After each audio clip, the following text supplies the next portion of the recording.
即马是网络的时代，毋过有店面的册店却是一间一间收起来。伫屏东的独立册店却是颠倒愈开愈多。目前屏东县有12间的独立册店，其中有5间伫咧胜利城村，行无几百公尺就一间独立册店，而且每一间拢无同款的特色，要安怎经营是一个真大的挑战。 来到屏东有名的胜利新村，即马流行踅册店，尤其是古厝内底的独立册店。这间册店以动物生态做主题，爸母会当带囡仔来看册，而且买200米，阁有另外一间册店。无讲概括的胜利新村内底，煞有5间独立册店。4年前在遮开的时阵。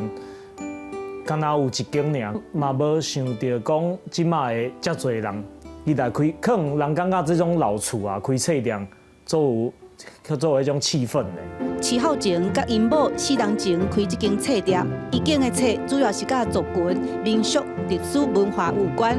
伊对古厝本地就有兴趣，才决定转来故乡开册店。册店毋是敢若卖册尔，因为足侪可能性咧。比如讲，你会当用做食的，啊，做食的，阮这菜单设计会当用屏东的族群元素。目前伫屏东拢总有12间的独立册店，最近有4间拄摕到文化部的补助，每一间册店拢有无同的经营方法，结合在地人文，才会当通过文化部的审查。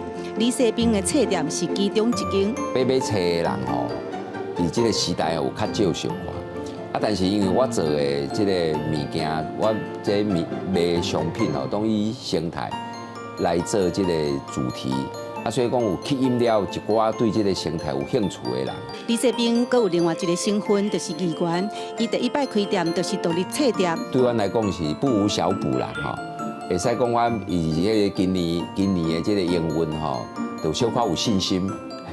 来度过这个难关啊咧。不过大部分的册店无政府补助，亲像7号前，伊靠7月展览做研究案，并刊物册店总算会当继续开落去。一个阿伯啊，听到这经过伊讲，伊住伫遮附近遮侪年啊，伊唔知影遮有册店，啊，伊感觉他觉得很高兴啊，因为伊以前踅册店都无去啊。册店是一件足重要的代志，但是这可能爱开时间。